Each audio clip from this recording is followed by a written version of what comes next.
गोल बनाया, मोटा बनाया, पतला बनाया, सुंदर बनाया, मोटा बनाया, पतला बनाया, सुंदर बनाया, दुनिया गोल बनाया, दुनिया गोल बनाया, लंबा बनाया, छोटा बनाया, सुंदर बनाया, लंबा बनाया, छोटा बनाया, सुंदर बनाया, दुनिया गोल बनाया, दुनिया गोल बनाया, दुनिया गोल बनाया, दुआ आप भी करो।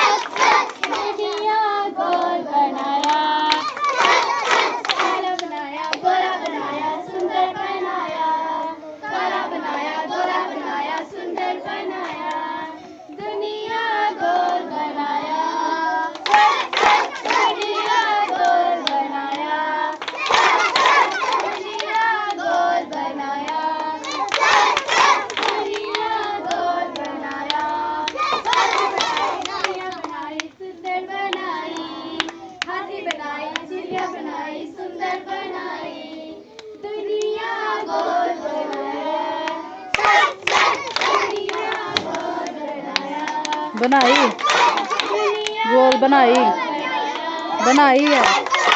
दुनिया गोल बनाया। कैसा लगा बच्चा? अच्छा।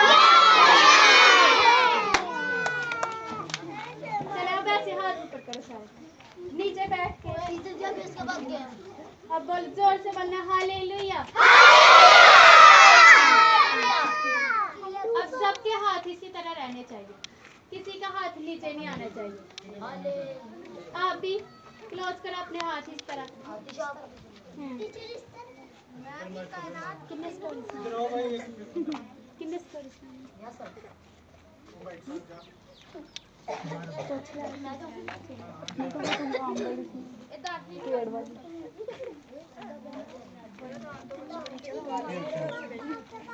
चले कुमोशी से हम स्टोरी सुनेंगे, ठीक है? यस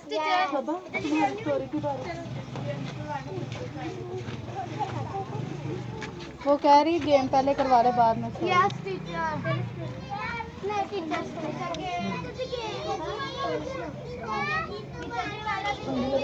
चलिए कुमोशी से फिंगर रखो मुंह के ऊपर। जब भी स्टोरी का टाइम हो ना, आप लोगों ने बोलना नहीं है, किसी बच्चे की आवाज नहीं करनी। इधर आ जाओ। चलिए कुमोशी से टीचर की तरफ अपना ध्यान रखना है। आज हम सीखेंगे कि जब किसको हम दोगे? शरारत करते हैं तो उसका नतीजा हमें क्या मिलता है। बुरा। आपसे पूछे, आप सारे बच्चे शरारती हो ना? आप लोग कौन बच्चा शरारत करता है? अपने मामा पापा को तंग करते हो ना? और कभी कभी ऐसा होता है कि आप लोग शरारत भी करते हो, आपको पनिश भी मिलती है, आपकी मामा भी आपकी पिटाई करती है, आपके पापा भी आपकी पिटाई करती है, और बाज़ औक़ात ऐसा भी होता है कि आपको चोट भी लगती है। होता है ना ऐसा? तो आज हम यही स्टोरी सीखेंगे कि शरारत का नतीजा हमें क्या मिलता है। शरारत जो है वो एक बहुत बुरी चीज है, ठीक है? उसकी हमें पनिश मिलती है, सजा मिलती है। सारे बच्चे टीचर की तरफ देखो और अपने हाथ को बांधो इस तरह।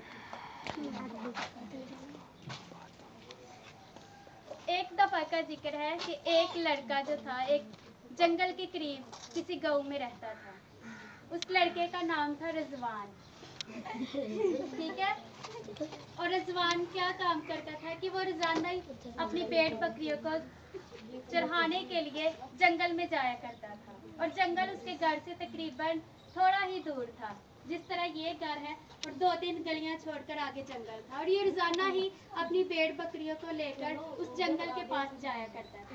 और एक दिन ये रिजवान जो था बहुत शरारती था, अपने माँ बाप का भी कहना नहीं मानता था, और एक दिन इसको एक शरारत सूझती है। ये कहता है कि क्यों ना मैं पुकार कर कहूँ कि शेर आ गया, शेर आ गया। और जब लोग ये आवाज़ सुनेंगे तो वो तो अपनी लाठियाँ और क्या कुछ डंडे और क्या कुछ अपने साथ ले आएंगे। और ये लड़का ऐसे ही करता है, ये भागा भागा जाता है, जाकर उस कील के ऊपर मेरे को कम पड़ा है और जोर जोर से पुकार कर कहता है, ये आजमाता है लोगों को कि लोग मेरी मदद के लिए आते हैं या नहीं। क्या रिजवान जब पुकारेगा तो आप लोग उसकी मदद के लिए आओगे ना? सारे बच्चे इसकी मदद के लिए आएंगे।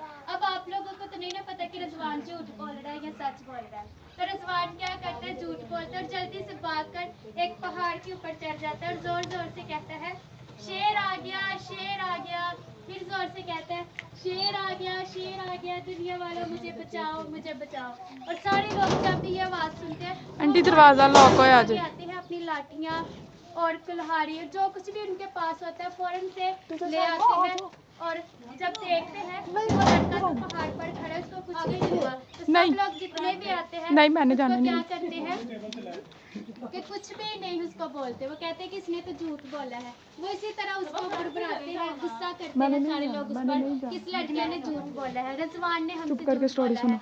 और वो फौरन सारे गाँव वाले अपने अपने घरों में चले जाते हैं। दूसरे दिन फिर रिजवान जो है अपनी भेड़ बकरियों को लेकर जंगल में आता है और फिर उसको वही शरारत सूझती है कि मैं फिर यही शरारत करता हूँ कि लोग मेरी मदद के लिए आएंगे या नहीं आएंगे। फिर ये भागा भागा जाता है और उस पहाड़ के ऊपर जाकर चढ़ जाता है और जोर जोर से कहता है, शेर आ गया, शेर आ गया, दुनिया वालों मुझे बचाओ, मुझे बचाओ।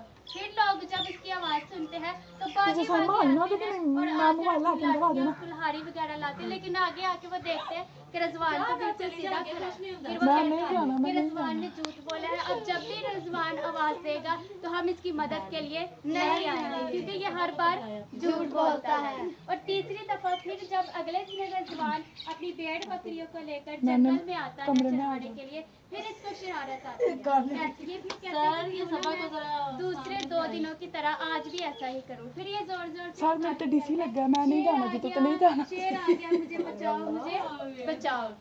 और तीसरी बार क्या होता है कि वाकई ही में शेर आ जाता है। सचमुच उधर जंगल से एक शेर आता है और वो इसकी भेड़ बकरियों को फाड़ता है, खा जाता है इसकी भेड़ बकरियों को, यहाँ तक कि रिजवान को भी जख्मी कर देता है। अब रिजवान बड़ी जोर जोर से चिल्लाकर कहता है, मैं सच बोल रहा हूँ, प्लीज मेरी मदद के लिए आओ, दुनिया वालों सारे बच्चों मेरी मदद के लिए आओ, शेर आ गया, शेर आ गया। लेकिन लोग जब भी इसकी आवाज़ सुनते हैं लोग कहते हैं कि ये तो हर दफ़ा झूठ बोलता है, इस दफ़ा भी इसने झूठ ही बोला है। लेकिन इस दफ़ा क्या होता है कि उसको इसके रिजवान को इसके झूठ की सजा लास्ट टाइम में कहना, इसके बाद मैं सच्ची में जब ये झूठ बोलता है इसकी भेड़ बकरियों को भी वो शेर जो है चीर फाड़ देता है, खा जाता है और इसको भी काफी नुकसान पहुंचाता है।